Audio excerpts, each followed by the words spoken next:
Can everyone hear me? Welcome to Donna's Place. Tonight I will be doing a listening stream, so I won't be talking. We're just going to listen to the debate. I don't think it quite started yet, but I'll just be playing a debate between Trump and Biden, presidential debate 2020 listening stream. Let me know. Can you hear me? Hey, Dawn. Can you hear me? Just let me know. Can you hear me?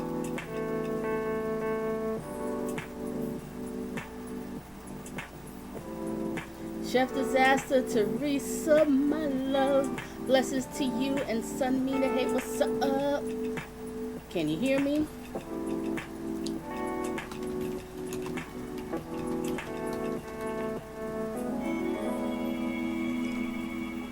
Okay.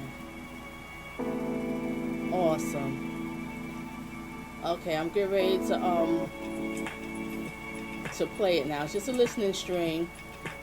All right, good. You can hear me. Okay, I'm ready to listen. Don't disappear on me because I'm gonna need your audio help here. Oh, that's good, son. I hope you're doing fine. You and your family, Mr. Son. I love that. I love it. I love your new name change. All right. Let me. Look like it's about to get ready to start. Okay, so y'all work with me with the audio here.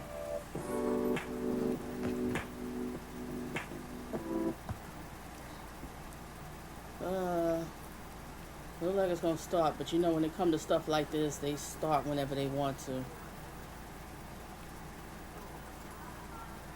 It's what you call hurry up and wait.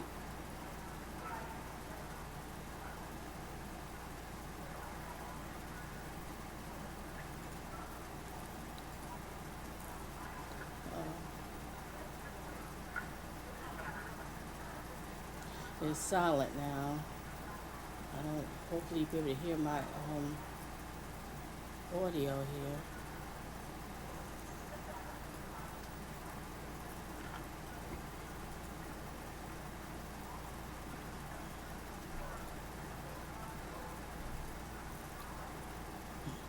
I'm gonna play some music until they start talking because the audio they haven't started yet. They all coming in, I guess, to their seats.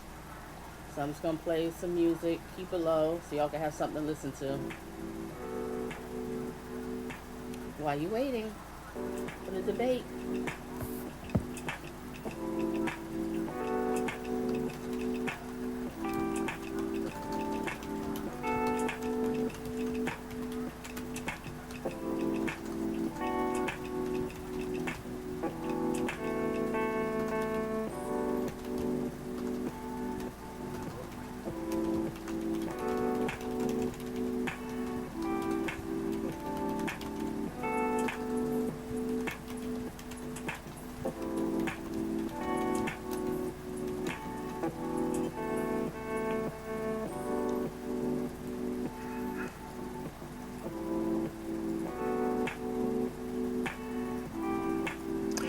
Good evening from the Health Education Campus of Case Western Reserve University and the Cleveland Clinic.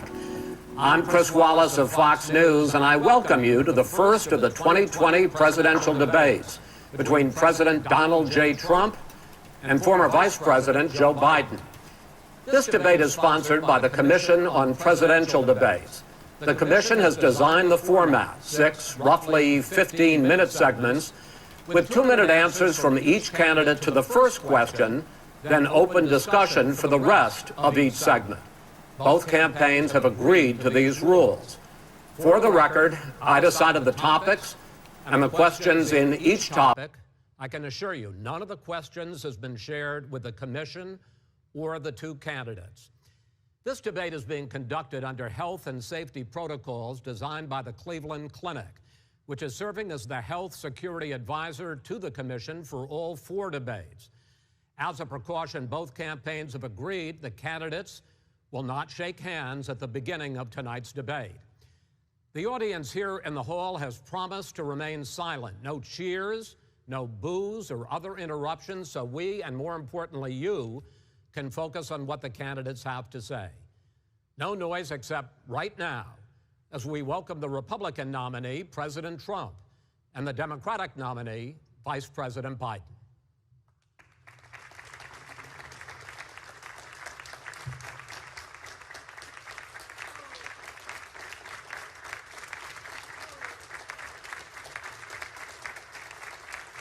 you doing, man? How are you? I'm well.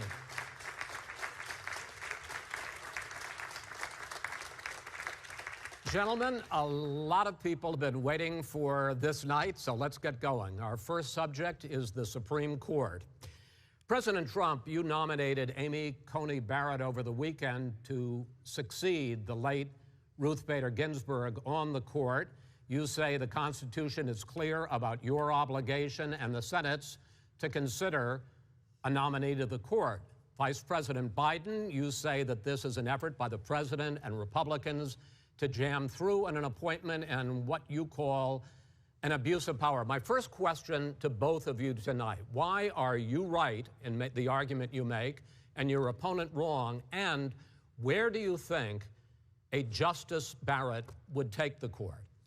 President Trump, in this first segment, you go first, 2 minutes. Thank you very much, Chris. I will tell you very simply, we won the election. Elections have consequences.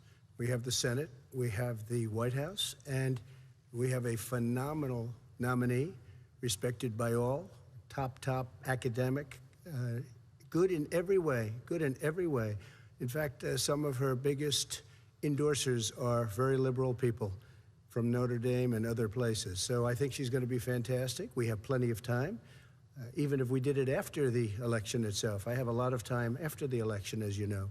So I think that she will be outstanding. She's going to be as good as anybody that has served on that court. We really feel that.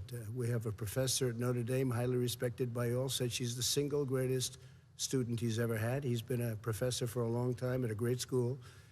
And we won the election, and therefore we have the right to choose her. And very few people knowingly would say otherwise. And by the way, the Democrats, they wouldn't even think about not doing it. If they had, the only difference is they'd try and do it faster. There's no way they would give it up. They had Merrick Garland, but the problem is they didn't have the election, so they were stopped. And probably that would happen in reverse also. Definitely would happen in reverse. So we won the election, and we have the right to do it, Chris. President Trump, thank you. Same question to you, Vice President Biden. You have 2 minutes. Well, first of all, thank you for doing this, and looking forward to this, Mr. President. Thank you, Joe. The American people have a right to have a say in who the Supreme Court nominee is. And that say occurs when they vote for a United States senators and when they vote for the President of the United States. They're not going to get that chance now because we're in the middle of an election already. The election has already started. Tens of thousands of people have already voted. And so the thing that should happen is we should wait. We should wait and see what the outcome of this election is, because that's the only way the American people get to express their view, is by who they elect as president and who they elect as vice president. Now, what's at stake here is the president's made it clear he wants to get rid of the Affordable Care Act. He's been running on that, he ran on that, and he's been governing on that. He's in the Supreme Court right now trying to get rid of the Affordable Care Act, which will strip 20 million people from having insurance, health insurance now, if it goes into court. And the justice, and I have nothing, I'm not opposed to the justice, she seems like a very fine person. But she's written before she went on the bench, which is her right, that she thinks that the Affordable Care Act is not constitutional. The other thing that's on the court, and if it's struck down, what happens? Women's rights are fundamentally changed. Once again, a woman could be pay more money because she has a pre-existing condition of pregnancy. They were able to charge a woman more for the same exact procedure a man gets. And that ended when we, in fact, passed the Affordable Care Act. And there's 100 million people who have pre-existing conditions, and they'll be taken away as well. Those pre-existing conditions, the insurance companies are going to love this. And so it's just not appropriate to do this before this election. If he wins the election and the Senate is Democrat or Republican, then he goes forward. If not, we should wait until February. All right. There aren't 100 million people with pre-existing conditions. As far as the say is concerned, the people already had their say. Okay, Justice Ginsburg said very powerfully, very strongly, at some point, 10 years ago or so, she said a president and the Senate is elected for a period of time, but a president's elected for 4 years. We're not elected for 3 years. I'm not elected for 3 years. So we have the Senate, we have a president. He's elected to the next During election. that period of time, we have an opening. I'm not elected for 3 years. I'm elected for 4 years.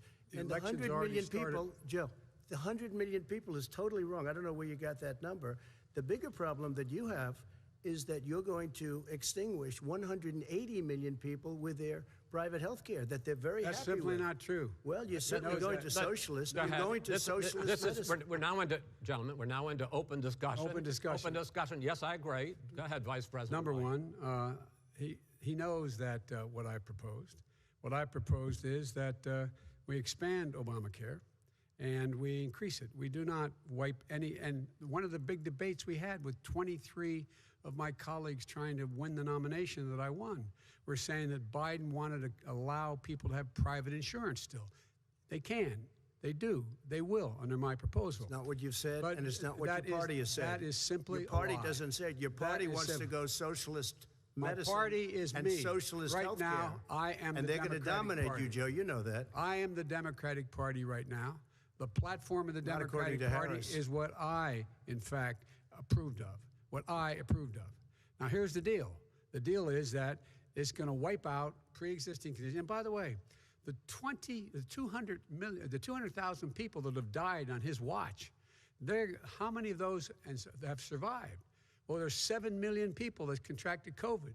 What does it mean for them going forward if you strike down the Affordable Care Act? And Joe, you've had pre-existing 308,000 military people dying because you couldn't provide them proper health care in the military. So don't tell me I'm about happy this. to talk about And this. if you were here, Look, it here's wouldn't be the deal. 200, it would be 2 million people because you were very late on the draw. You Late didn't on want the me to draw. ban China, which was heavily infected. You didn't want me to ban All right, gentlemen, Europe, which was heavily Mr. President, You would have Mr. been much President, later, Joe. Mr. President, much later. Mr. President. You're talking about 2 million people. You're not gonna be able to President, as shut the him up. moderator, we are going to talk about COVID in the next segment, but go ahead. Let me finish. The point is that the president also is opposed to Roe v. Wade. That's on the ballot as well in the court. And so that's also at stake right now. And so the election is already You don't know it's on the begun. ballot. Why is it on the ballot? Because Why is it you on the said ballot? It's not you're- on the ballot. It's on the ballot in the I court. don't think so. In the court. Well, There's nothing happening there. Donald, would you And just you don't be quiet know for a her minute? view on Roe v. Wade. You I don't don't know her know. view. Well, all right. Let's talk. We got a lot to unpack here, gentlemen. We got a lot of time. So, on health care, and then we'll come back to Roe v. Wade. All right. Mr. President, the Supreme Court will hear a case a week after the election in which the Trump administration, along with 18 state attorneys general, are seeking to overturn That's right. Obamacare, to end Obamacare. You have spent the last... Because they want to give good health care. If I may ask my question, sir. Good health care. Over the last 4 years, you have promised to repeal and replace Obamacare, but you have never in these 4 years come up with a plan, a comprehensive plan Yes, to I have. replace Obamacare. Of course I have. Well, I got rid of the individual mandate. I'm going to give you an Excuse me. opportunity. I got rid of the individual mandate, which was a That is big not a chunk of comprehensive Obamacare. plan. That is absolutely a big thing. That was the I worst didn't part of ask, Obamacare. sir. Chris, You're that was the debating him, worst not part of me. Obamacare. Let me ask my question. Well, I'll ask Joe. The individual mandate was the most unpopular aspect of Obamacare. I got rid of it. I'd like you and we will protect Mr. people President, with I'm the pre-existing moderator of this conditions. debate, and I would like you to let me ask my question, and then you can answer your ahead. question. You, in the course of these 4 years, have never come up with a comprehensive plan to replace Obamacare, and just this last Thursday, you signed a largely symbolic executive order to protect people with pre-existing conditions 5 days before this debate. So my question, sir, is what is the Trump health care plan? Fine. Well, first of all, I guess I'm debating you, not him, but that's okay. I'm not surprised. Let me just tell you something, that there's nothing symbolic. I'm cutting drug prices. I'm going with favored nations, which no president has the courage to do because you're going against Big Pharma. Drug prices will be coming down 80 or 90%. You could have done it during your 47-year period in government, but you didn't do it. Nobody's done it. So we're cutting health care. What about All of the pre-existing things that conditions? we've done, He has not cut insulin. health I give care. you an example. Insulin. It was destroying families, destroying people because I'm getting it for so cheap It's like water, you want to know the truth. So cheap. Take a look at all of the drugs what we're doing, prescription drug prices. We're going to allow our governors now to go to other countries to buy drugs because they pay just a tiny fraction. As I say, this is open discussion. No, let me but ask this you is about, big, this is big stuff. Sir, you'll be happy. I'm about to pick up on one of your points to ask the Vice President, which is he points out that you would like to add a public option to Obamacare, and Yes. the argument that he makes and other Republicans make is that that is going to end private insurance. It is and not. Well, if I can ask you the question, it will Not end. what your party says, by the way. It will end private insurance and create a government takeover of health care. It does not. It's only for those people who are so poor they qualify for Medicaid. They can get that free in most states, except governors who want to deny people who are poor Medicaid. Anyone who qualifies for Medicare would, Medicaid would automatically be enrolled in the public option. The vast majority of the American people would still not be in that option, number one. Joe, you agreed with Bernie Sanders, who's far left, on the manifesto, we call it, and that gives you socialized medicine. Look, hey, I'm not going to listen to him. The fact of the matter is, I beat Bernie Sanders. Not by much. I beat him a whole hell of a lot. I'm here standing facing you, old buddy. Pocahontas would have left 2 days early. You would have lost every primary. All he knows how to do is Super Tuesday. You got very lucky. Here's the deal. I got very lucky. I'm going to get very lucky tonight as well. And tonight I'm going to make sure, because here's the deal. Here's the deal. The fact is that everything he's saying so far is simply a lie. I'm not here to call out his lies. Everybody knows he's a liar. But you I just want to make sure. Joe, you're the liar. I want to make sure. Graduated last in your class, not first in your class. I want to make Mr. sure. Mr. President, can you let him finish, sir? No, he doesn't know how to do that. He has, You'd be surprised. You pick You'd be surprised. the wrong guy, the wrong night at the wrong time. Listen, you agreed with Here's the Bernie deal. Sanders to the The manifesto. whole idea. Now you're disavowing it. There is no manifesto, number Please one. let him speak, Mr. Number President. two. You just lost the left. Number two. You just lost the left. You agreed with Bernie Sanders on a plan. Folks, that's absolutely folks, agreed do you have to, any and under that idea plan, what you have this clown's socialized, doing? They call it Mr. Do you Mr. have any President. socialized medicine. Mr. Well, President. I tell you what, he is not for any help for people needing health care. Because he, in fact, already has cost 10 million people their health care that they had from their employers because of his recession. Number one. Number two, there are 20 million people getting health care through Obamacare now that he wants to take it away. He won't ever look you in the eye and say that's what he wants to do. Take it away. No, I want to give them better health care at a much lower price because and by Obamacare the way, he doesn't know no how. good. He doesn't know how I've to do already that. fixed it. He has never offered a plan. I've already fixed it to an extent. He has never done a as single you might thing. know, but probably don't. Gentlemen, you realize if you're both speaking at the same time, and it's too expensive. Let the president go ahead, sir. Obamacare is no good. We made it better, and I had a choice to make very early on. We took away the individual mandate. We guarantee pre-existing conditions, but took away the individual mandate. Listen, this is the way it is. And that destroyed, they shouldn't even call it Obamacare. Then I had a choice to make. Do I let my people run it really well or badly? If I run it badly, they'll probably blame him, but they'll blame me. But more importantly, I want to help people, okay? I said, you got to run it so well. That's what he's and I known just for. had a meeting with them. They said, the problem is no matter how well you run Obamacare, it's a disaster. It's too expensive. Premiums are too high, and it doesn't work. So we do want to get rid of it. Chris, we want to get rid of it. I understand it, sir, but I have to give you roughly equal time. Please let the Vice President talk. Good. He has no plan for health care. Of course we do. He sends out wishful thinking. He has executive orders that have no power. He hasn't lowered drug costs for anybody. He's been promising a health care plan since he got elected. He has none, like almost everything else he talks about. He does not have a plan. He doesn't have a plan. And the fact is, this man doesn't know what he's talking about. All right, I have one final question for you, Sure. Mr. Vice President.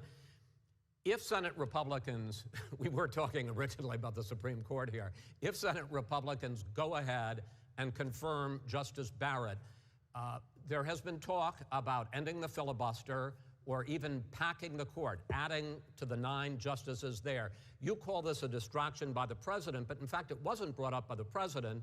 It was brought up by some of your Democratic colleagues in the Congress. So my question to you is, you have refused in the past to talk about it. Are you willing to tell the American people tonight whether or not you will support either ending the filibuster or packing the court? Whatever position I take on that, that'll become the issue. The issue is the American people should speak. You should go out and vote. You're in voting now. Vote and let your senators know how strongly you feel. Vote now. Are you going to pack the court? Make sure you, in fact, let people know you're a senator.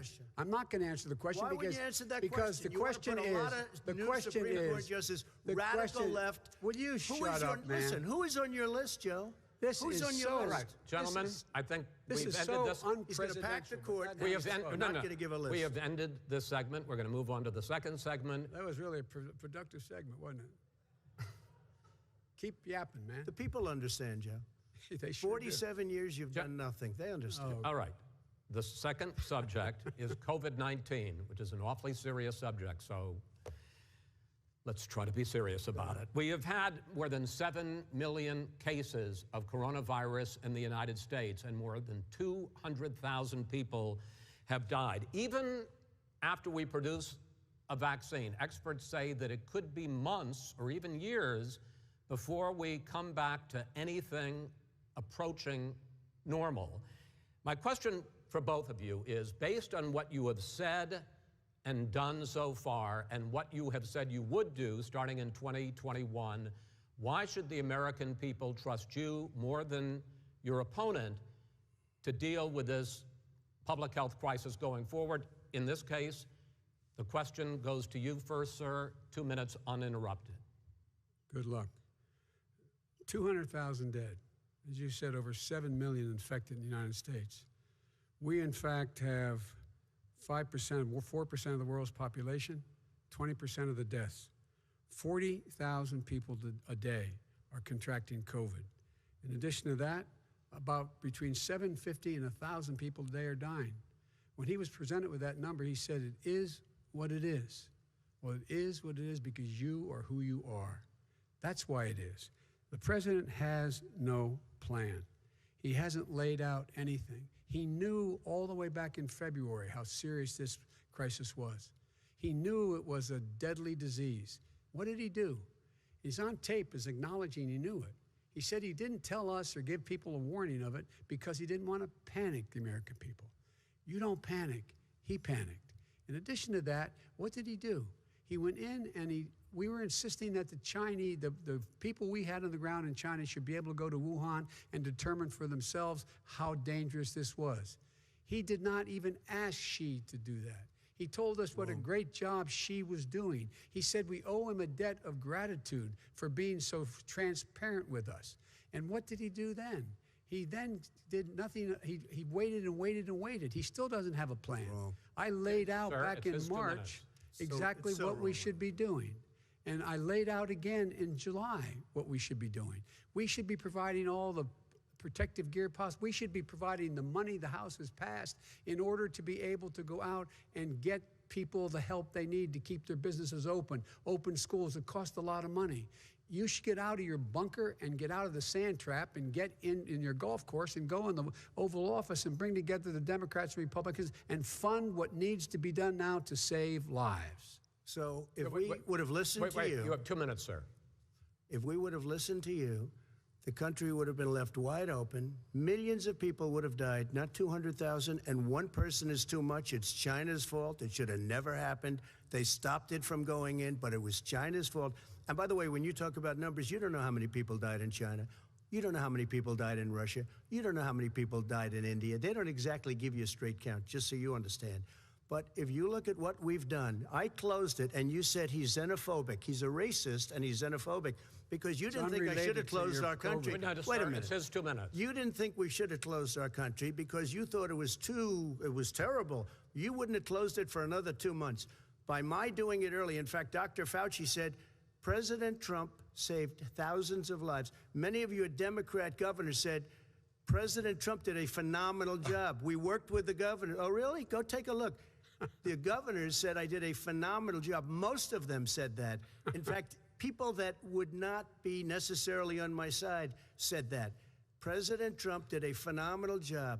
We did. We got the gowns. We got the masks. We made the ventilators. You wouldn't have made ventilators. And now we're weeks away from a vaccine.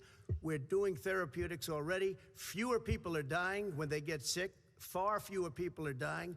We've done a great job. The only thing I haven't done a good job, and that's because of the fake news. No matter what you say to them, they give you bad press on it. It's just fake news. They give you good press. They give me bad press because that's the way it is, unfortunately. But let me just tell you something. I don't care. I've gotten used to it.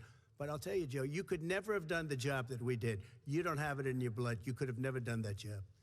I know how to do the job. I know how to get the job Well, you didn't do very well in swine flu. H1N1, you were a disaster. Your own chief of staff said you were a disaster. 14,000 people died, not 200,000. There was no economic recession. Sir, you made a there was no recession. You made a point. Let him answer it. And there was we didn't shut down the economy. This is his economy he's shut down. The reason it's shut down is because, look, you folks at home, how many of you got up this morning and had an empty chair at the kitchen table because someone died of COVID? How many of you were in a situation where you lost your mom or dad and you couldn't even speak to them? You had a nurse holding a phone up so you could, in fact, say goodbye. You would have lost far more people. Far more people. And you would have been. And by the way, his own CDC director says we could lose as many as another 200,000 people between now and the end of the year. And he held up. He said, if we just wear a mask, we can save half those numbers. Just a mask. And by the way, in terms of the whole notion of a vaccine. We're for a vaccine, but I don't trust him at all, nor do you. I know you don't. What we trust is a scientist. You don't trust Dr. Johnson Fauci. Johnson, Pfizer? Okay, by the way, gentlemen, let me move on to questions about the future, because you both have touched on two of the questions I'm going to ask.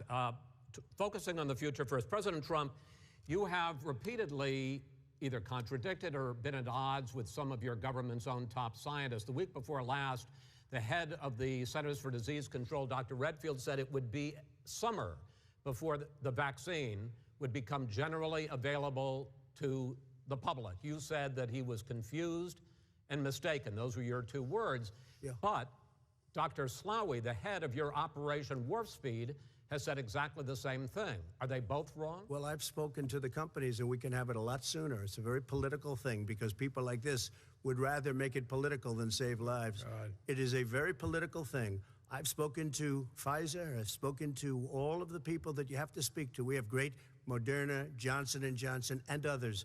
They can go faster than that by a lot. Become very political because the left, or I don't know if I call them left, I don't know what I call them. The head of your Operation Warp Speed, Dr. Slaoui? I disagree with him. Yeah, no, I disagree with both of them.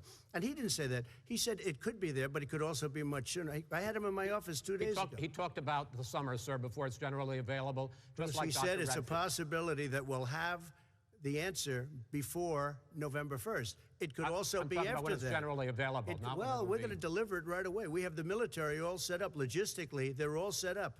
We have our military that delivers soldiers, and they can do 200,000 a day. They're going to be delivering. This is the same man who all told set you up. by Easter this would be gone away. By the warm weather, it'd be gone. Miraculous, like a miracle. And by the way, maybe you could inject some bleach in your arm, and that would take care of it. This is the same man. That was said sarcastically, you know that. That was said sarcastically. And so here's the deal. This man is talking about a vaccine. Every serious company is talking about maybe having a vaccine done by the end of the year. But the distribution of that vaccine will not occur until sometime beginning or the middle of next year to get it out, if we get the vaccine. And pray God we will. Pray God we will. Mr. Vice President, I want to pick up, though. You'll have the vaccine sooner. I want to pick up on this question, though. You say the public can trust the scientists, but they can't trust President Trump. In fact, you said that again tonight. Your running mate, Senator Harris, goes further, saying the public health experts, quote, will be muzzled, will be suppressed.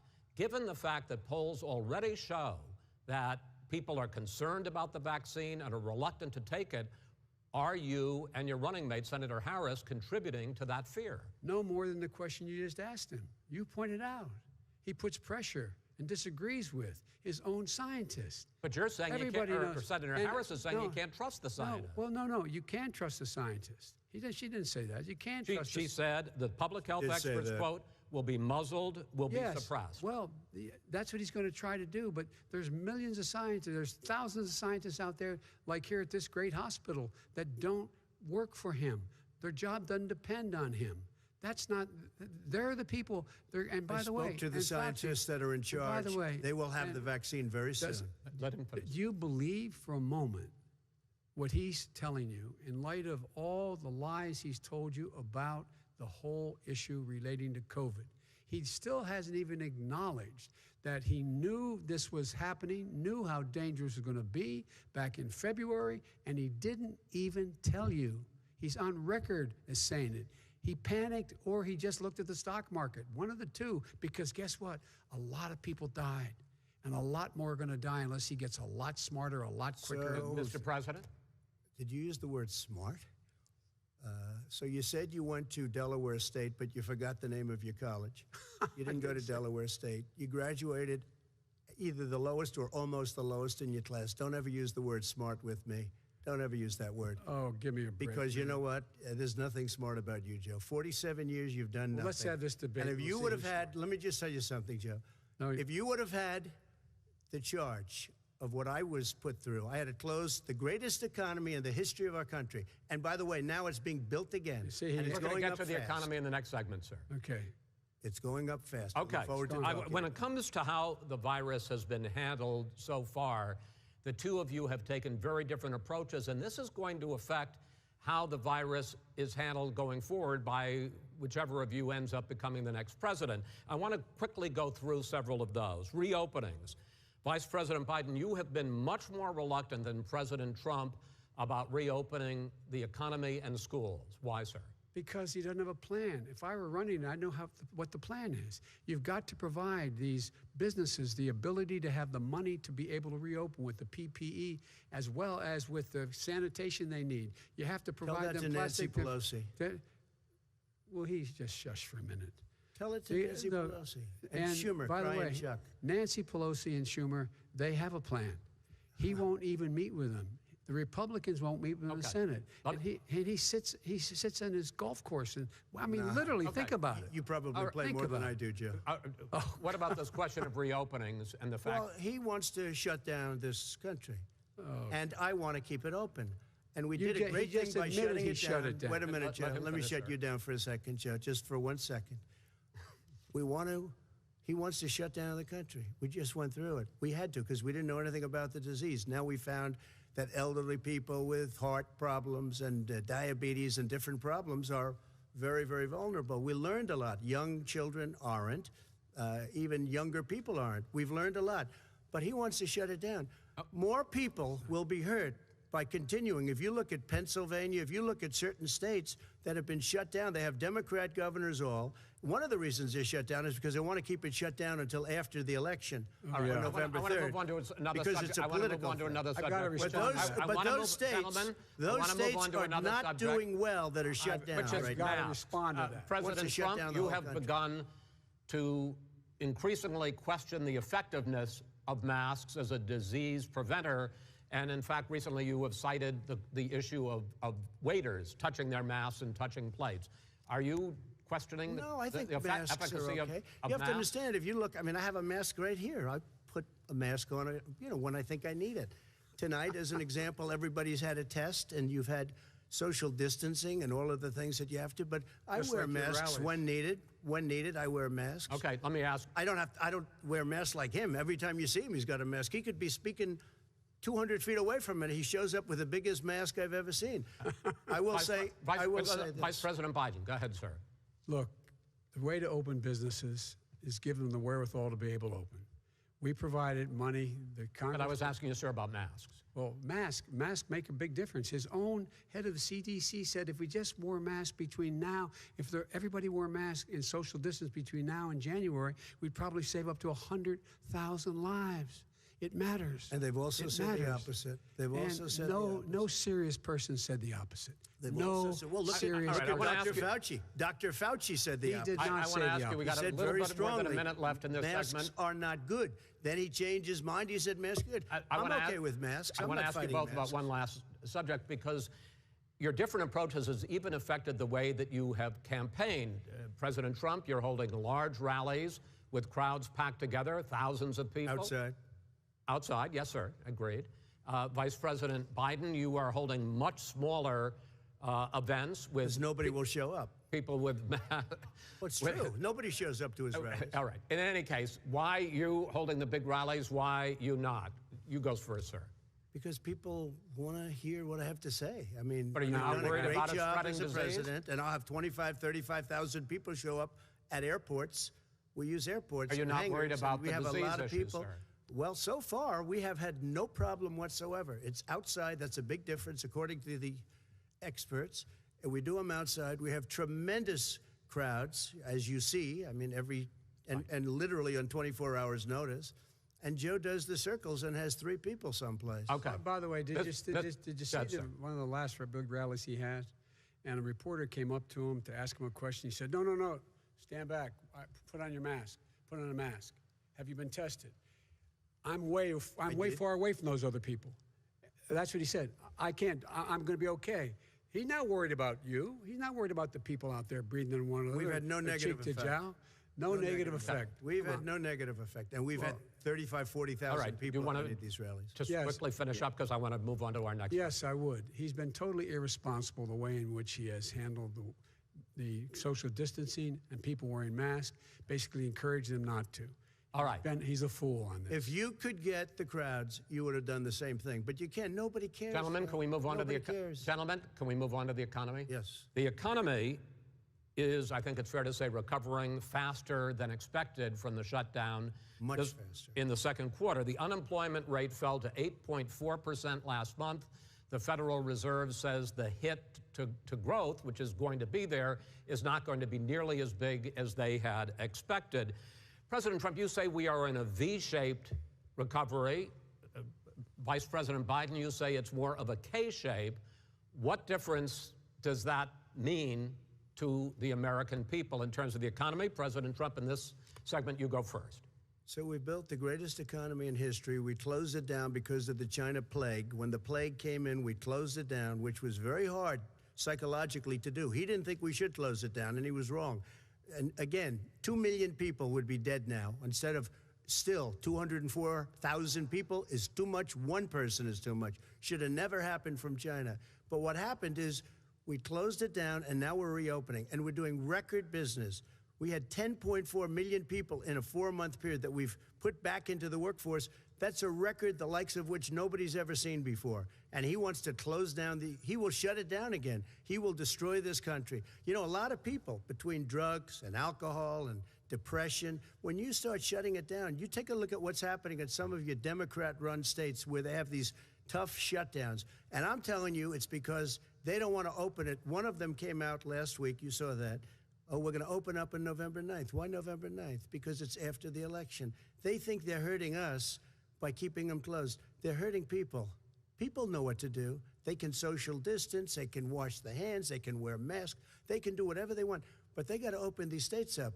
When you look at North Carolina, and these governors are under siege, Pennsylvania, Michigan, and a couple of others, you got to open these states up. It's not fair. You're talking about it's like being in prison. And you look at what's going on with divorce, look at what's going on with alcoholism and drugs. It's a very, very sad thing. And he'll close down the whole country. This guy will close down the whole country and destroy our country. Our country is coming back incredibly well, setting records as it does it. We don't need somebody to come in and say, let's shut it down. All right. Your 2 minutes, sir. We're now moved to you. As I said, posing the question, the president says it's a V-shaped recovery. You say it's a K-shaped recovery. What's the difference? The difference is millionaires and billionaires like him in the middle of the COVID crisis have done very well. Billionaires have made another $300 billion because of his profligate tax proposal, and he only focused on the market. But you folks at home, you folks living in Scranton and Claymont and all the small towns and working class towns in America, how well are you doing? This guy paid a total of $750 in taxes. Sir, no, sir, it's just wrong statement. Yeah, I understand. You've agreed to the 2 minutes, so please let him have it. Do I get my time back? The fact is that he has, in fact, worked on this in a way that he's going to be the first president of the United States to leave office having fewer jobs in his administration than when he became president. Fewer jobs than when he became president. First one in American history. Secondly, The people who have lost their jobs are those people who have been on the front lines, those people who have been saving our lives, those people who have been out there dying, people who've been putting themselves in the way to make sure that we could all try to make it. And the idea that he is insisting that we go forward and open when you have almost half the states in America with a significant increase in COVID deaths and COVID cases in the United States of America. And he wants to open it up more. Why does he want to open it up? Why doesn't he take care of the American? You can't fix the economy until you fix the COVID crisis. And he has no intention of doing anything about making it better for you all at home in terms of your health and your safety. Schools, why aren't schools open? Because it costs a lot of money to open them safely. You know, they were going to give, his administration was going to give the teachers and school students masks. And then they decided, no, couldn't do that because it's not a national emergency, not a national emergency. They've done nothing to help small businesses, nothing. They're closing. 1 in 6 is now gone. He ought to get on the job and take care of the needs of the American people so we can open safely. All right, your time is up, sir. Well, we are going to get to... I have to respond to that. Well, you both had 2 minutes, sir. Excuse me, he made a statement.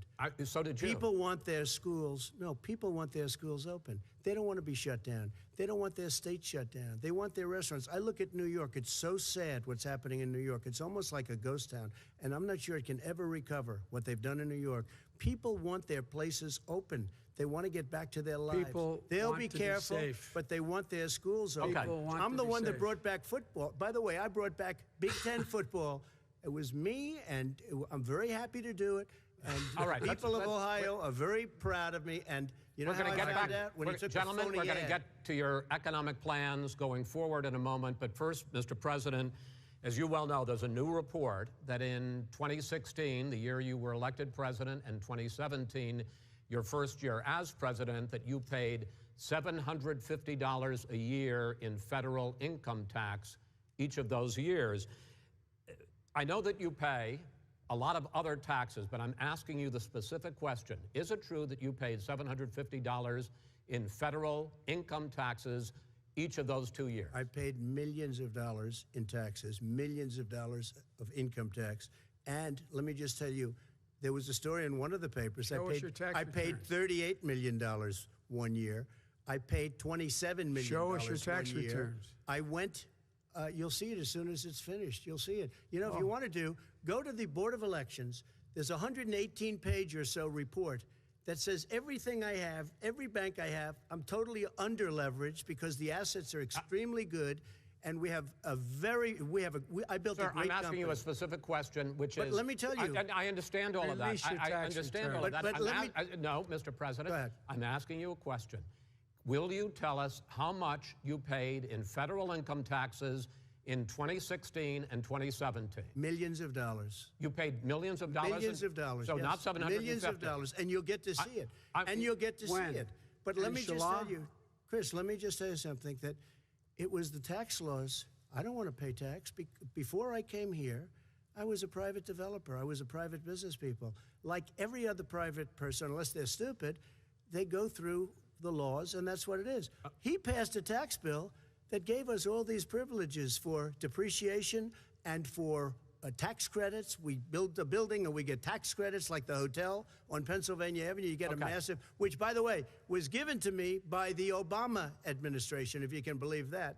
Now, the man got fired right after that happened. But Vice President Biden, you want to respond? Yeah, I do want to respond. Look, the tax code that made him, put him in a position that he pays less tax than a school teacher makes on the money a school teacher makes, is because of him he says he's smart because he can take advantage of the tax code. And he does take advantage of the tax code. That's why I'm going to eliminate the Trump tax cuts.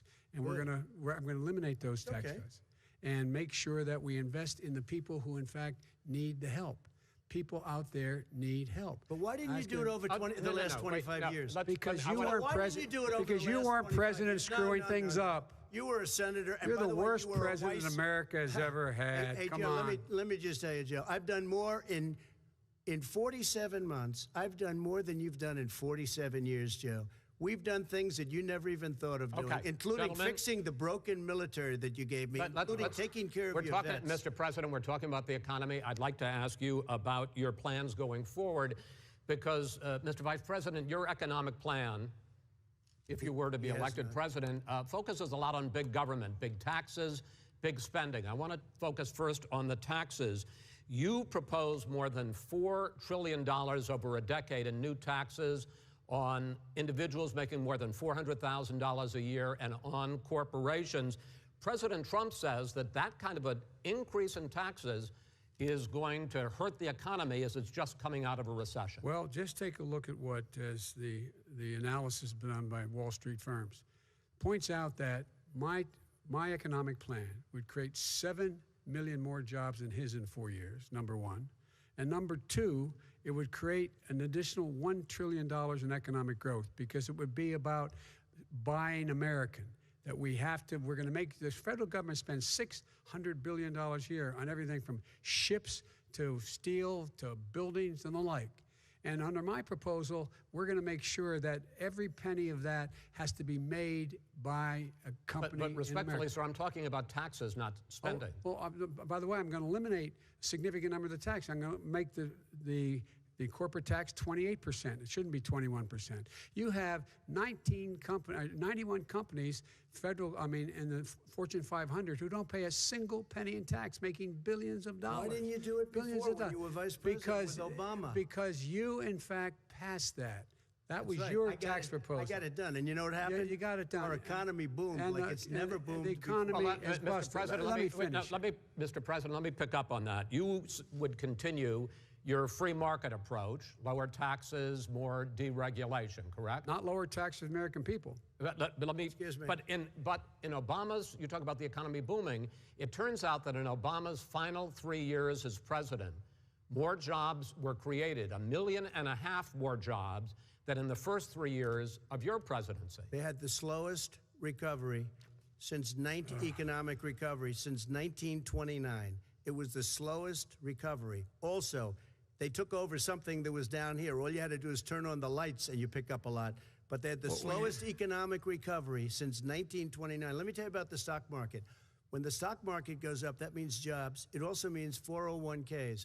If you got in, if you ever became president with your ideas, you want to terminate my taxes, I'll tell you what, you'll lose half of the companies that have poured in here will leave, and plenty of companies that are already here, they'll leave for other places. They will leave, and you will have a depression, the likes of which you've never seen. Look, we inherited the worst recession short of a depression in American history. I was asked to bring it back. We were able to have an economic recovery that created the jobs you're talking about.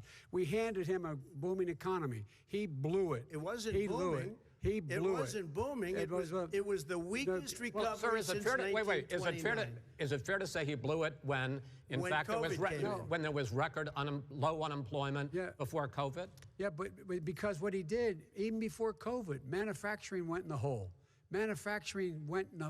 Excuse me, Chris. Wait. Number two. Chris. Number three. They said it would take. No, you're on number two. No. Chris.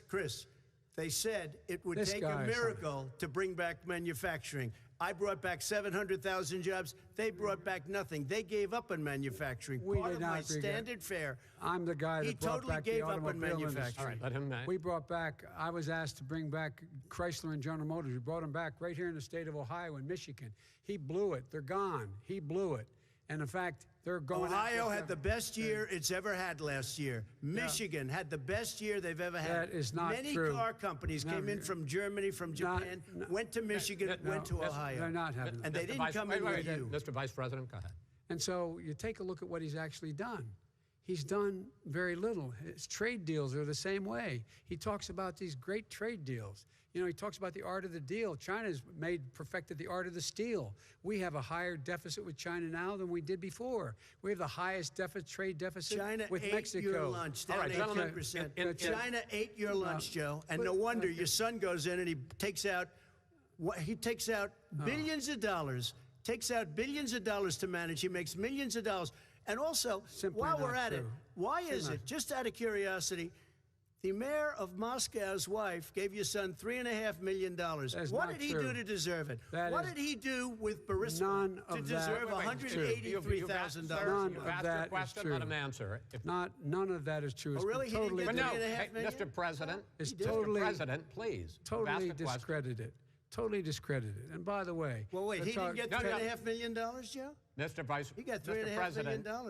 It is not true. Oh, really? Mr. President, but, it's an open discussion, please. Now, it's a fact. Well, you have raised an issue. Let the Vice President answer. Discredited. Did Burisma pay him $183,000 a month with no experience in energy?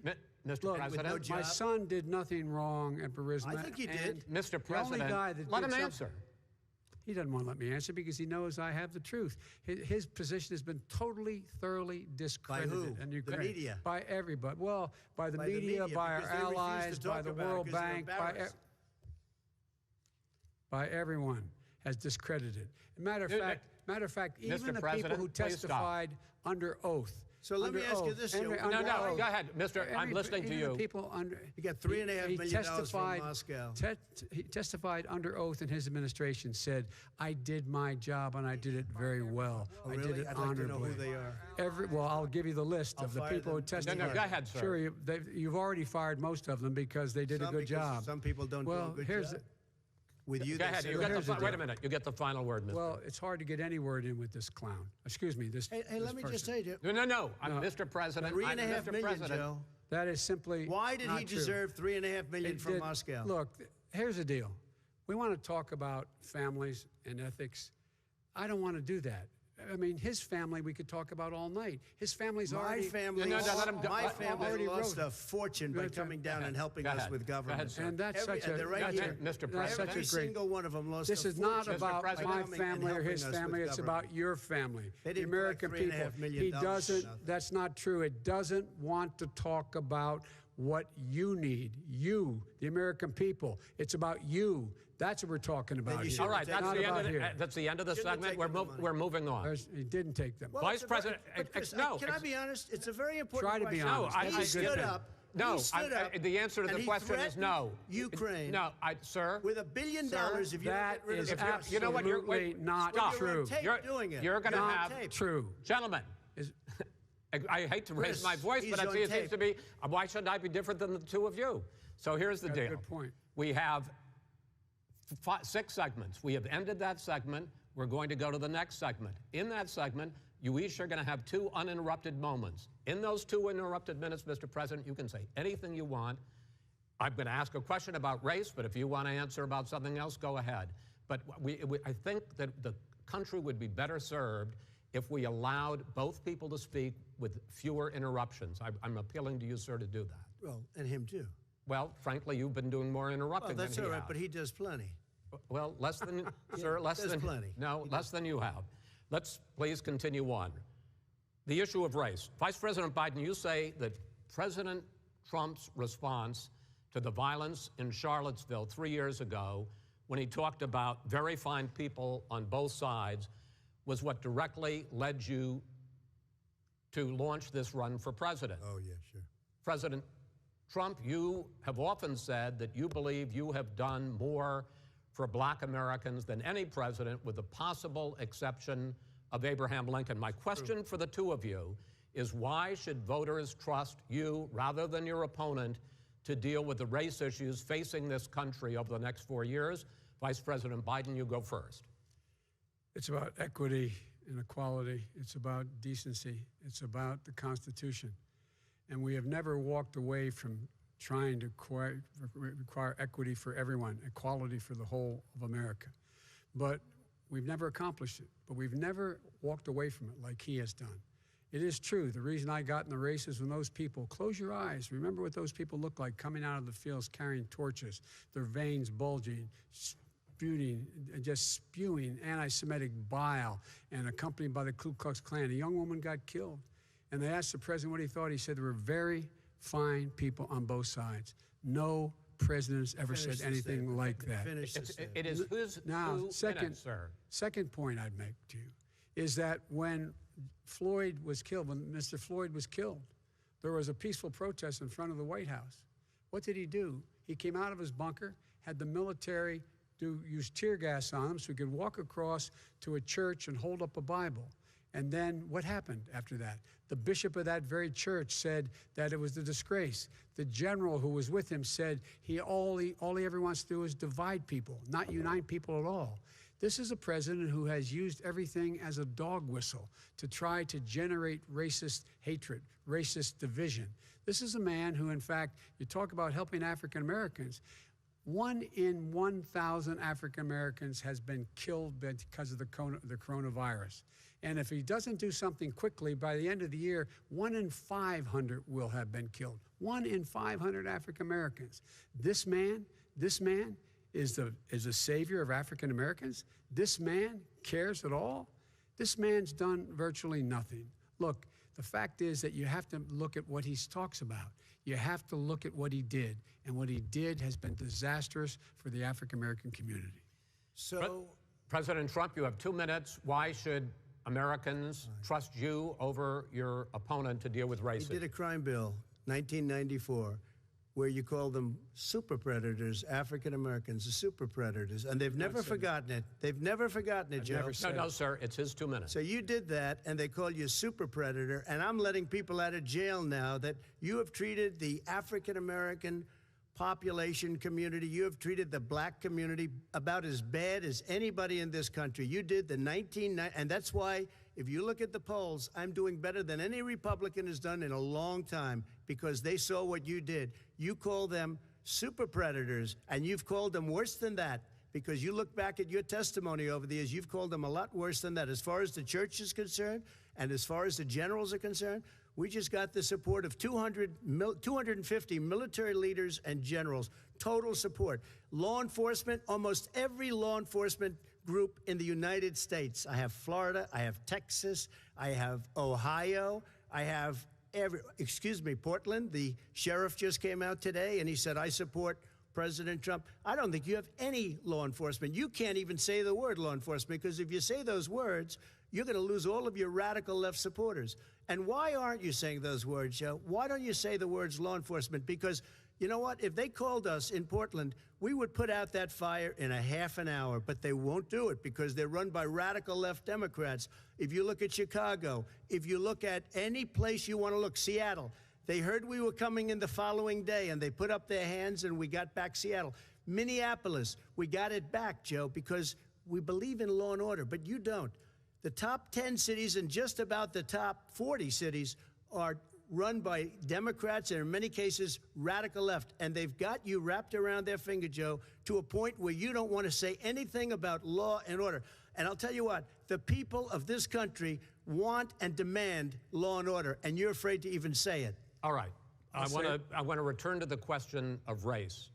Vice President Biden, after the grand jury in the Breonna Taylor case decided not to charge any of the police with homicide, you said it raises the question, quote, whether justice could be equally applied in America. Do you believe that there is a separate but unequal system of justice for blacks in this country? Yes, there is. There's systemic injustice in this country, in education and work and in law enforcement and the way in which it's enforced. But look, the vast majority of police officers are good, decent, honorable men and women. They risk their lives every day to take care of us. But there are some bad apples. And when they occur, when they find them, they have to be sorted out. They have to be held accountable. They have to be held accountable.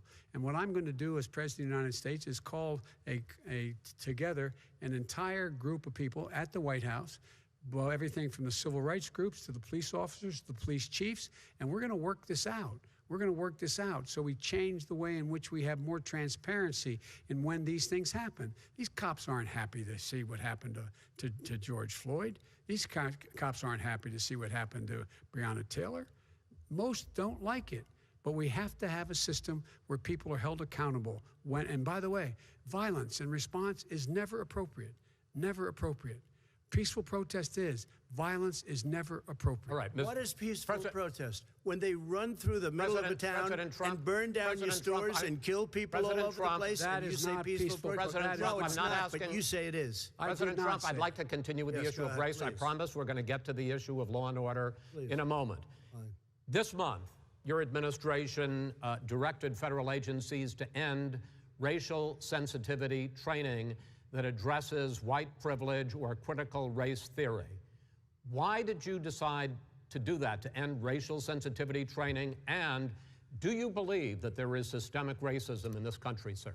I ended it because it's racist. I ended it because a lot of people were complaining that they were asked to do things that were absolutely insane, that it was a radical revolution that was taking place in our military, in our schools, all over the place, and you know it, and so does everybody else. Radical, and he would know. What is radical totally about racial sensitivity training, sir? If you were a certain person, you had no status in life. It was sort of a reversal. And if you look at the people, we were paying people hundreds of thousands of dollars to teach very bad ideas and, frankly, very sick ideas. And really, they were teaching people to hate our country. And I'm not going to do that. I'm not going to allow that to happen. We have to go back to the core values of this country. They were teaching people that our country is a horrible place, it's a racist place, and they were teaching people to hate our country. And I'm not going to allow that to happen. Vice President Biden? Nobody's doing that. He's the racist. You just don't know. Here's the deal. I know a lot more about this than he does. Let him finish. The fact is that there is racial insensitivity. People have to be made aware of what other people feel like, what insults them, what is demeaning to them. It's important that people know they don't want to. Many people don't want to hurt other people's feelings, but it makes a big difference. It makes a gigantic difference in the way a child is able to grow up and have a sense of self-esteem. It's a little bit like how this guy and his friends look down on so many people. They look down their nose on people like Irish Catholics like me and grew up in Scranton. They look down on people who don't have money. They look down on people who are of a different faith. They look down on people who are a different color. In fact, we're all Americans. The only way we're going to bring this country together is bring everybody together. There's nothing we cannot do if we do it together. We can take this on and we can defeat racism in America. President Trump, sir. During the Obama-Biden administration, there was tremendous division. There was hatred. You look at Ferguson, you go to many places. Look at Oakland. Look what happened in Oakland. Look what happened in Baltimore. Look what happened. Frankly, it was more violent than what I'm even seeing now. Oh, my but Lord. The reason is that ridiculous. the Democrats that run these cities ridiculous. don't want to talk like you about law and order. Violent and you crime, still haven't mentioned. violent Are you crime. in favor of law and order? I'm in favor of law. You follow it. Are you in favor of law and order? Go ahead, Yes, I'm say in it. favor. You asked a question, let him finish. Law and order. He loses Law lefty. and order. Let him answer. Law and order with justice, where people get treated fairly. Okay. And the fact of the matter is, violent crime went down 15%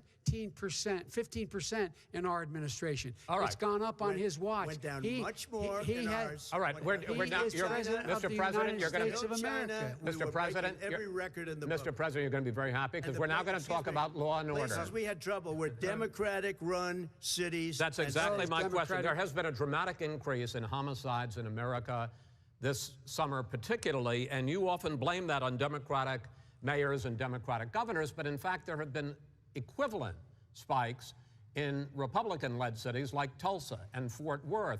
So the question is this really a party issue? I think it's a party issue. You can bring in a couple of examples, but if you look at Chicago, what's going on in Chicago, where 53 people were shot and 8 died, shot. If you look at New York, where it's going up like nobody's ever seen anything, the numbers are going up 100, 150, 200%. Crime. It is crazy what's going on. And he doesn't want to say law and order because he can't, because he'll lose his radical left supporters. And once he does that, it's over with. But if he ever got to run this country and they ran it the way he would want to run it, our suburbs would be gone. By the way, our suburbs would be gone, and you would see problems like you've never seen. He would know a suburb unless he took a wrong turn. Oh, I know suburbs. He would not. So much Go ahead. Wait a minute. I was raised in the suburbs. This is not 1950. All these dog whistles and racism don't work anymore. Suburbs are by and large integrated. There's many people today driving their kids to soccer practice and or to black and white and Hispanic in the same car as there have been any time in the past. What really is a threat to the suburbs and their safety is his failure to deal with COVID, they're dying in the suburbs. His failure to deal with the environment, they're being flooded, they're being burned out because his refusal to do anything. That's why the suburbs are in trouble. I do want to talk about this issue of law and order, though, and in the joint recommendation that came from the Biden-Bernie Sanders task force, you talked about, quote, reimagining policing. Yeah. First of all, what does reimagining policing mean, and do you support... It means... let me, if I might finish the question. What does reimagining policing mean, and do you support the Black Lives Matter call for community control of policing? Look, what I support is the police having the opportunity to deal with the problems they face. And I'm totally opposed to defunding the police offices. As a matter of fact, local police, the only one defunding it, his budget calls for a $400 million cut in local law enforcement assistance. They need more assistance. They need, when they show up for a 9/11 call, to have someone with them as a psychologist or psychiatrist to keep them from having to use force and be able to talk people down. We have to have community policing like we had before, where the officers get to know the people in the communities. That's when crime went down. It didn't go up, it went down. And so we have to be engaged. That's not what they're talking about, Chris. That's not what they're talking about. He's talking about defunding the police. That is not true. He doesn't have any law support. Look, he has no law enforcement support. That's not true. Almost that's nothing. Look. Oh, really? Who do you have? Name one group that supports you. Name one group that came out and supported you.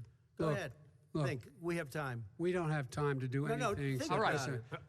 Name one law enforcement group that came out and supported you. Gentlemen, I think I'm going to take back the moderator's role, and I want to get to another subject, which is the issue of protests in many cities that have turned violent. In Portland, Oregon, especially, we had more than 100 straight days of protests, which I think you would agree. You talk about peaceful protests. Many of those turned into riots.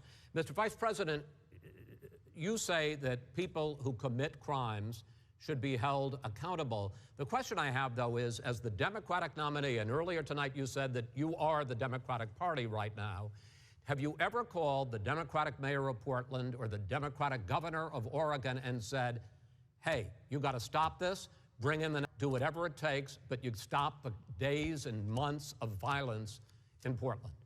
I don't hold public office now. I am a former vice president. I've made it clear in my public statements that the violence should be prosecuted.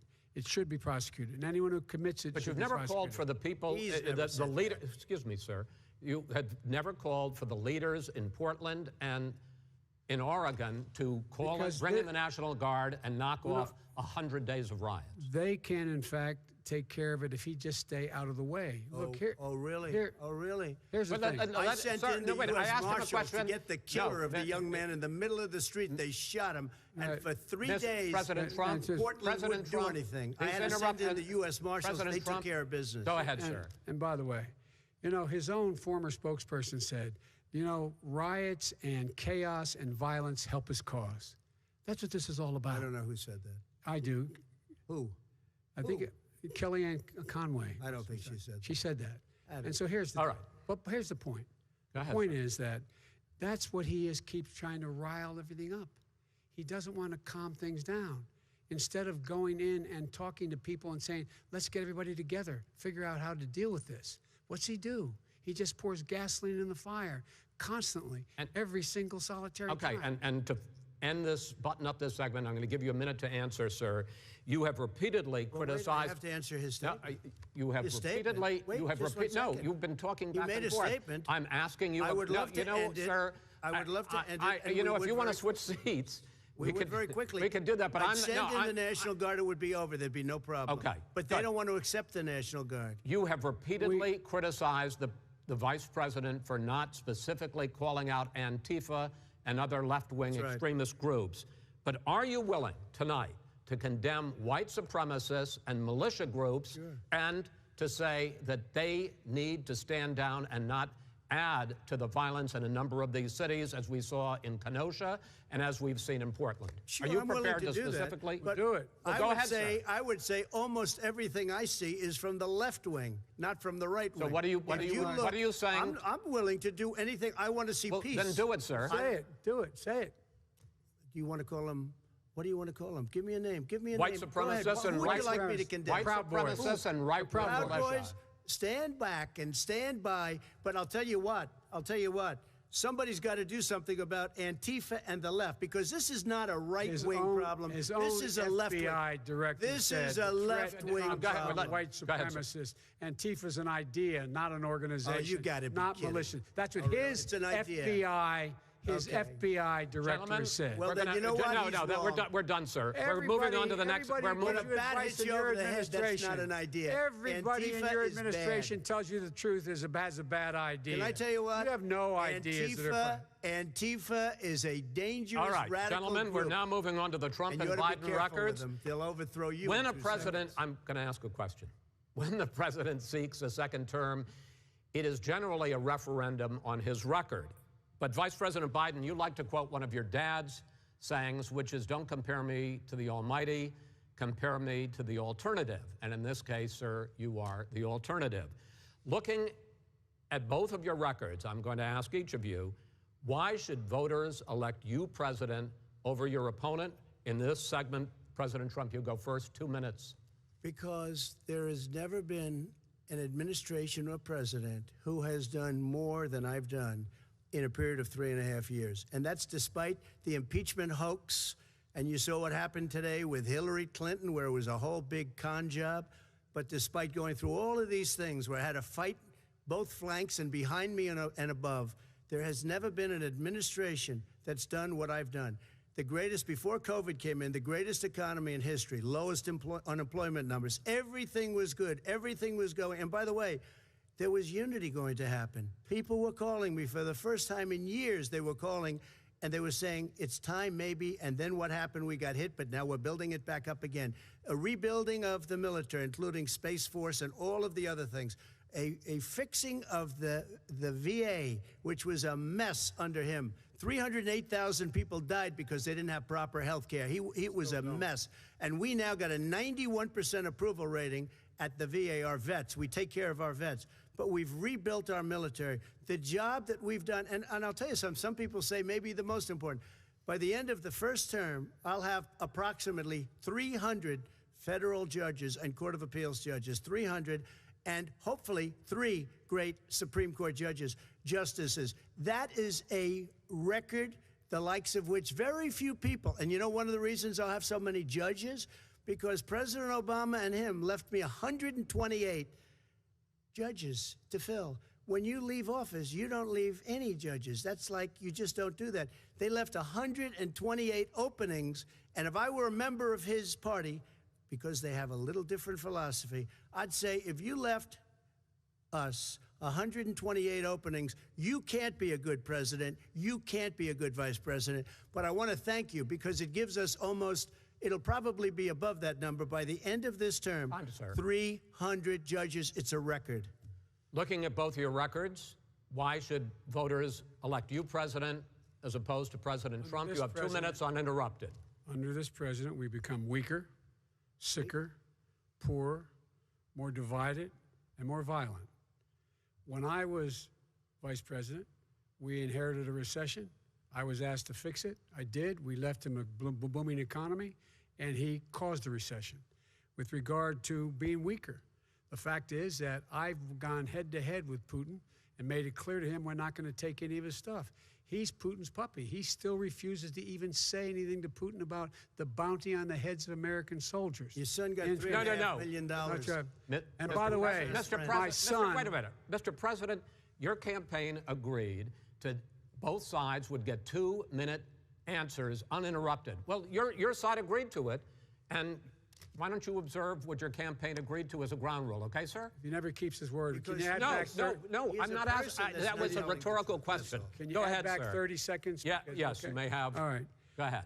So, thirdly, we're poor. The billionaires have gotten much more wealthy by a tune of over $300 to $400 billion more just since COVID.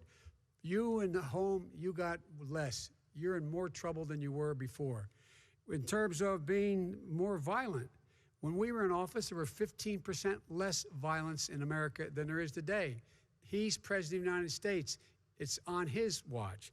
And with regard to more divided, the nation can't stay divided. We can't be this way. And speaking of my son, the way you talk about the military, the way you talk about them being losers and being and just being suckers. My son was in Iraq. He spent a year there. He got the Bronze Star. He got the Conspicuous Service Medal. He was not a loser. He was a patriot, and the people left behind there were heroes. Really? And I resent. Are you talking about Hunter? Are you talking about Hunter? I'm talking about my son, Bo Biden. You're talking about. I don't know Bo. I know Hunter. Yeah, Hunter got thrown out of the military. He was thrown out, dishonorably discharged. That's not true. He wasn't dishonorably. Cocaine use. And he didn't have a job until you became vice president. And once you became vice president, he made a fortune in Ukraine, in China, in Moscow, that is simply and various not other places. True.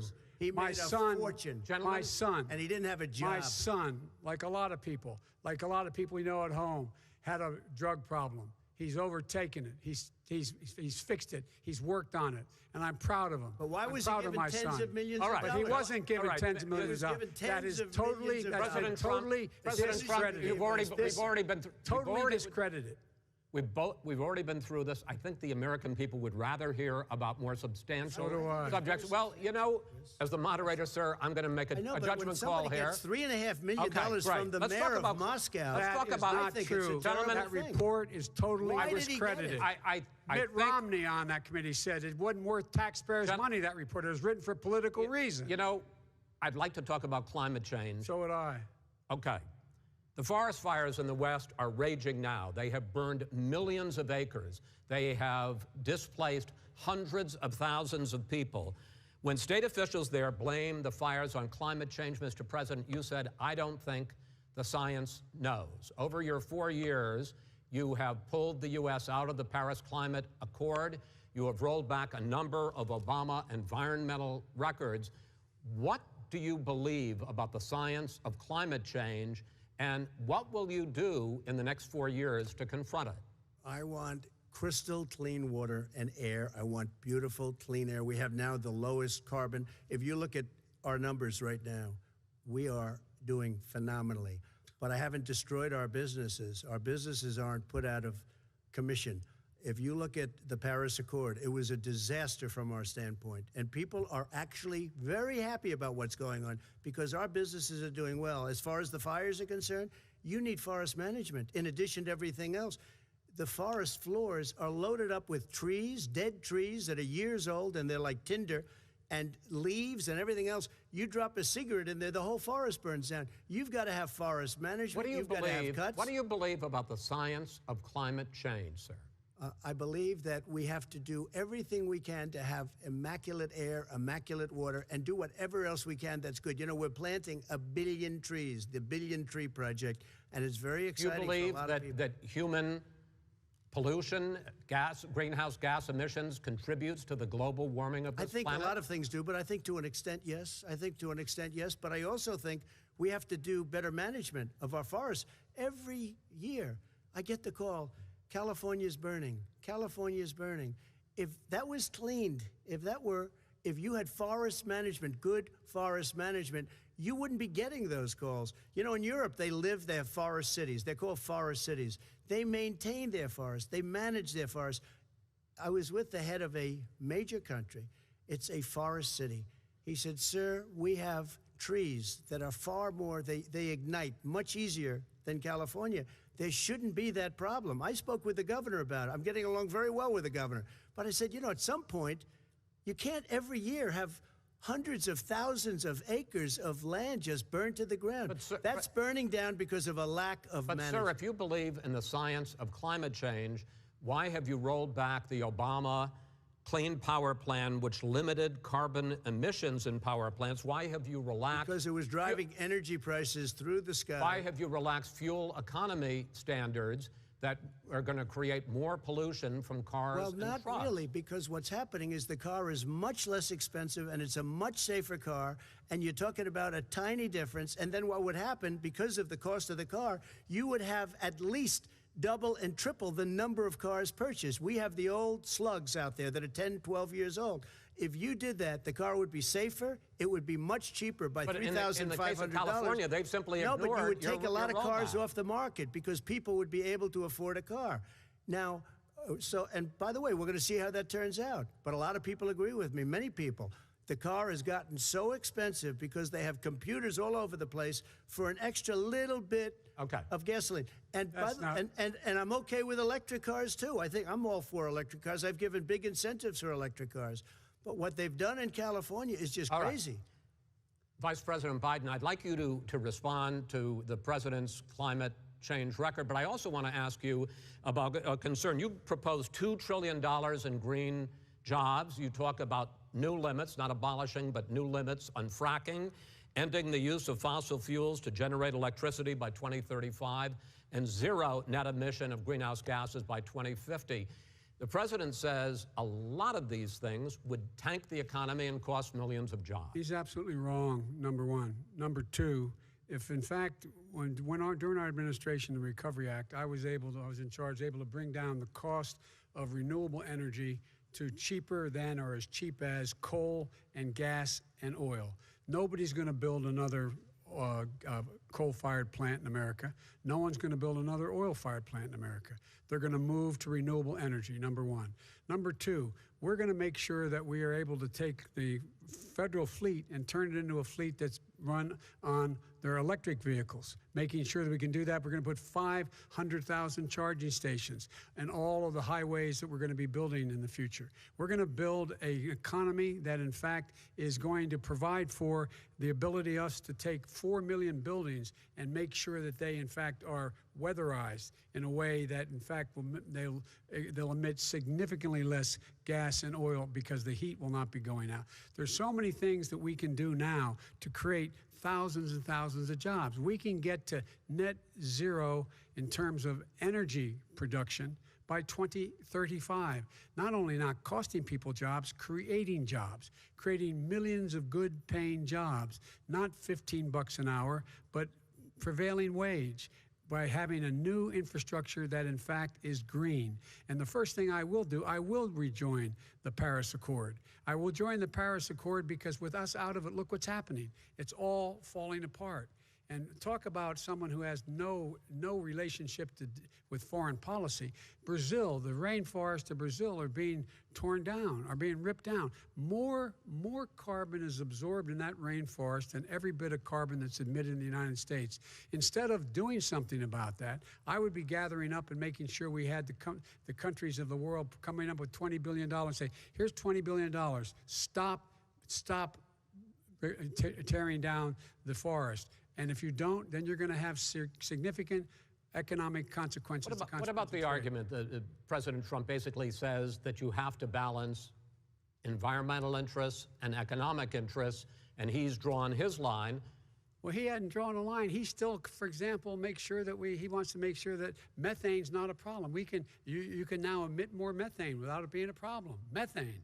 This is a guy who says that you don't have to have mileage standards for automobiles that exist now. This is a guy who says that, well, the fact that it's all true. And here's the deal. He's talking about the Green New Deal, and it's not $2 billion or $20 billion, as you said. It's $100 trillion. I'm talking about where they want to rip down buildings and rebuild the building. No, it's the dumbest, most ridiculous. Where airplanes are out of business, where two-car systems are out, where they want to take out the cows too. That's not true either, right? This is a $100 trillion. Look, that's more money than our country could make in 100 years if we're going by the case. All right, let me destroy our country. Because I actually, wait a minute, sir. I actually have studied your plan, and it includes upgrading 4 million buildings, weatherizing 2 million homes over 4 years, building 1.5 million energy-efficient homes. So the question becomes, the president is saying, I think some people who support the president would say that sounds like it's going to cost a lot of money and hurt the economy. What it's going to do is going to create thousands and millions of jobs, good-paying jobs. Let him finish, sir. He doesn't know how to do that. $100 billion. The fact is, it's going to create millions of good-paying jobs, and these tax incentives to people for people to weatherize, which he wants to get rid of. It's going to make the economy much safer. Look how much we're paying now to deal with the hurricanes. By the way, he has an answer for hurricanes. He said maybe we should drop a nuclear weapon on them. They may. I never said that. That's at all. he did say. You made it up. And here's the deal. You make up a lot of things. We are going to be in a position where we can create hard, good jobs by making sure the environment is clean and we all are in better shape. We spend billions of dollars now, on floods, hurricanes, rising seas. We're in real trouble. Look what's happened just in the Midwest with these storms that come through and wipe out entire sections and counties in Iowa. They didn't happen before. They're because of global warming.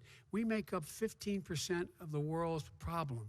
We, in fact, but the rest of the world, we've got to get them to come along. That's why we have to get back into the Paris Accord. All right, gentlemen. Wait a minute, Chris. So why didn't he do it for 47 years? You were vice president. Why didn't you get the world? China sends up real dirt into the air. Russia does. India does. They all do. We're supposed to be good. And by the way, he made a couple of statements.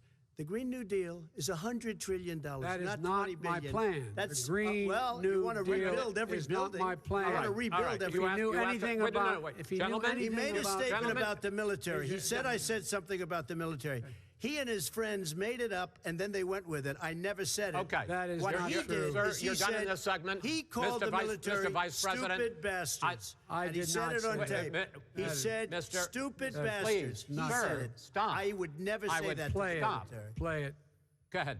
You're Mr. on Vice tape. President answered his final question. The final question is, I can't remember which of all his rantings. I'm having a little trouble myself. But and about the economy and about this question of what it's going to cost. The economy. I mean, the Green New Deal and the idea of what your environmental changes will do. The Green New Deal will pay for itself as we move forward. We're not going to build plants that, in fact, are great polluting plants. So do you We're going to support build the Green New Deal?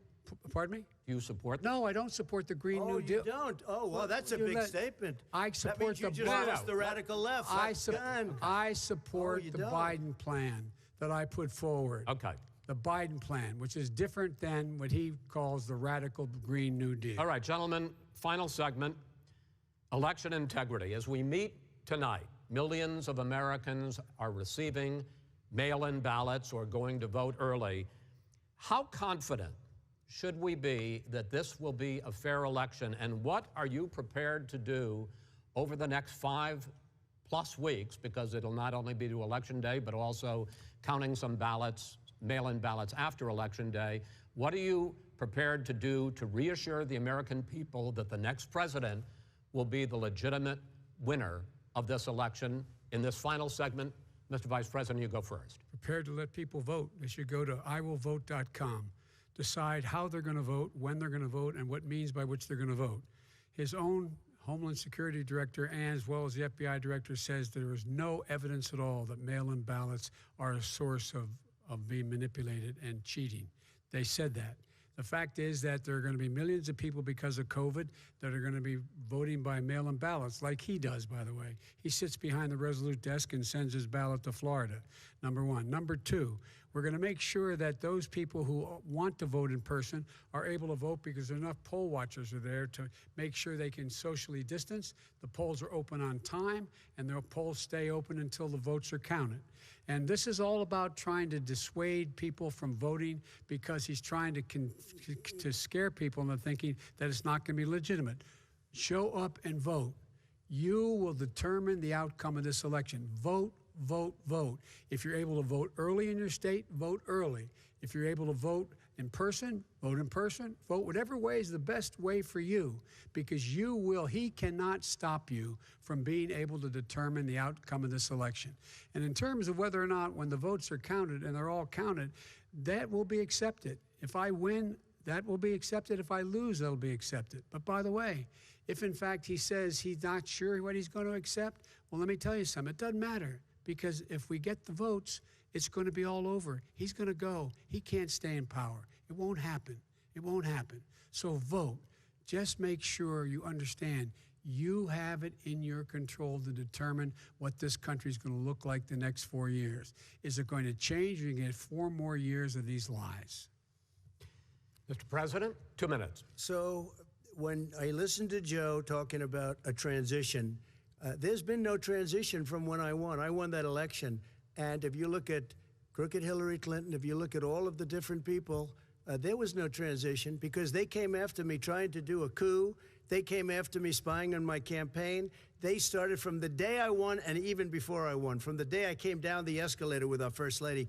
They were a disaster. They were a disgrace to our country. And we've caught them. We've caught them all. We've got it all on tape. We've caught them all. And by the way, you gave the idea for the Logan Act against General Flynn.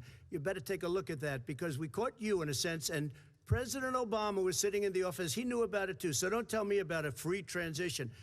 As far as the ballots are concerned, it's a disaster.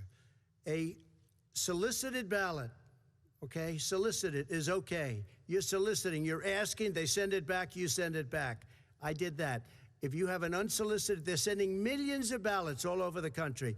There's fraud. They found them in creeks. They found some with the name Trump, just happened to have the name Trump just the other day in a waste paper basket. They're being sent all over the place. They sent 2 in a Democrat area. They sent out 1,000 ballots. Everybody got 2 ballots.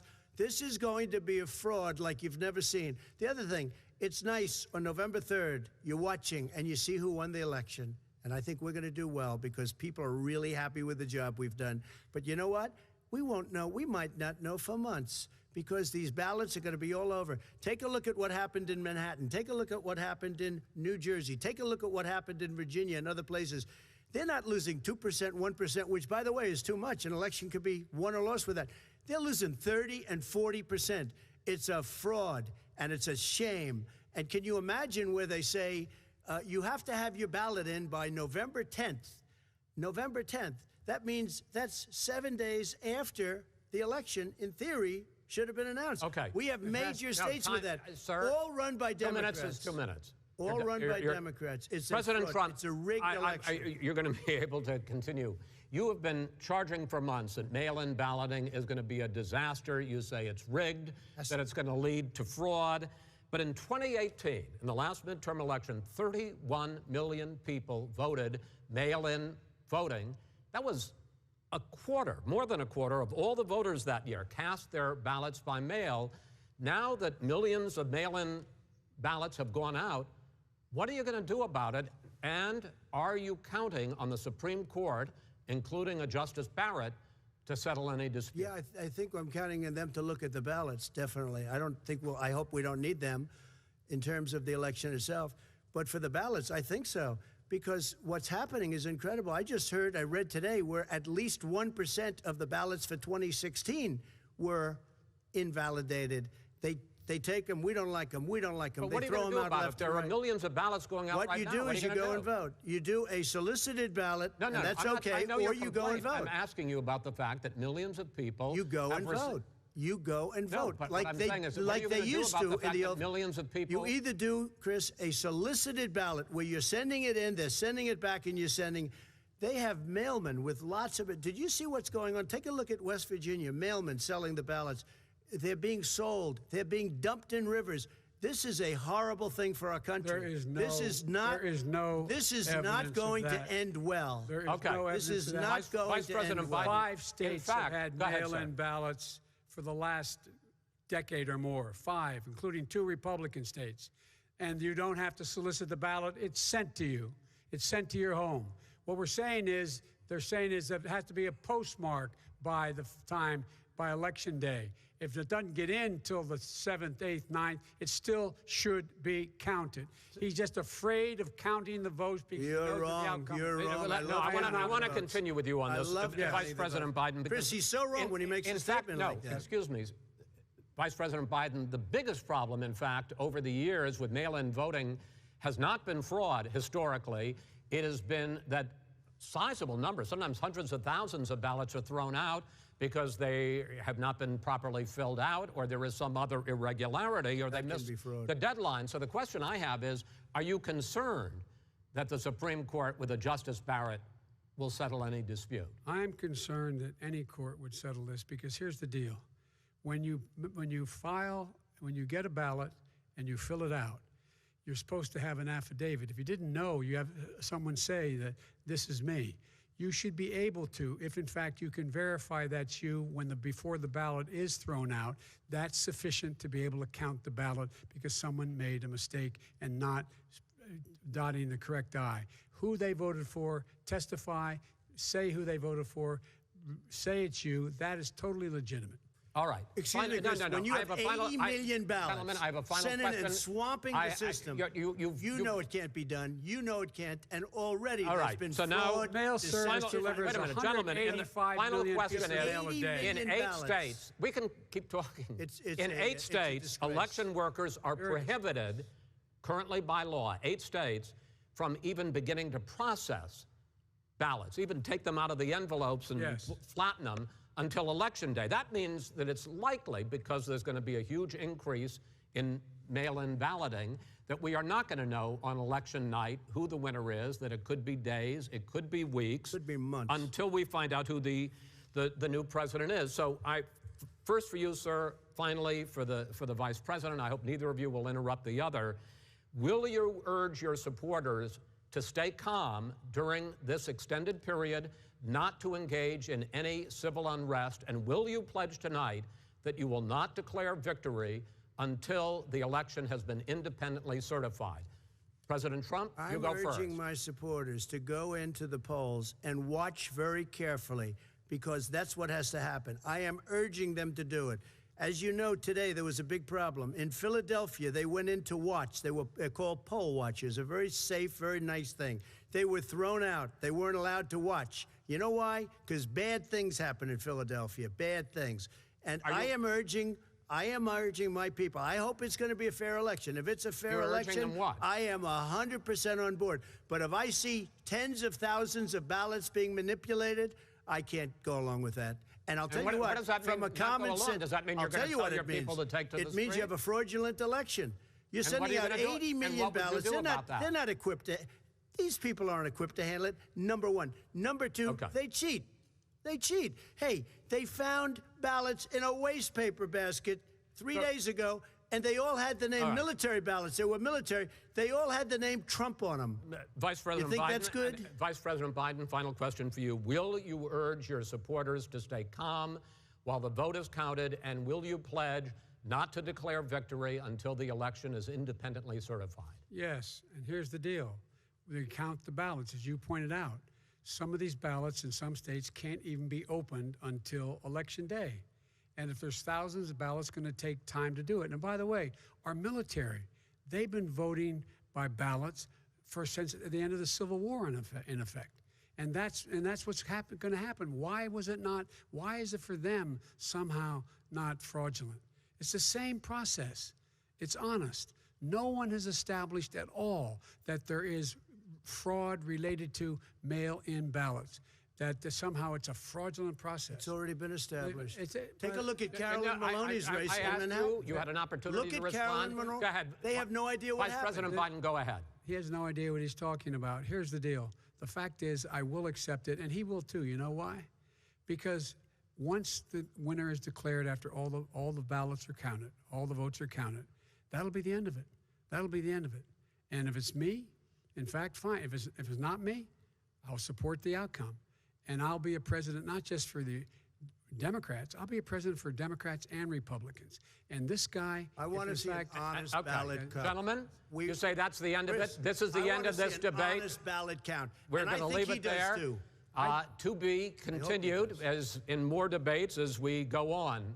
President Trump, Vice President Biden, it's been an interesting hour and a half. I want to thank you both for participating in the first of 3 debates that you have agreed to engage in. We want to thank Case Western Reserve University and the Cleveland Clinic for hosting this event. The next debate, sponsored by the Commission on Presidential Debates, will be 1 week from tomorrow, October 7th, at the University of Utah in Salt Lake City. The 2 vice presidential nominees, Vice President Mike Pence and Senator Kamala Harris, will debate at 9 p.m. Eastern that night. We hope you watch. Until then, thank you and good night.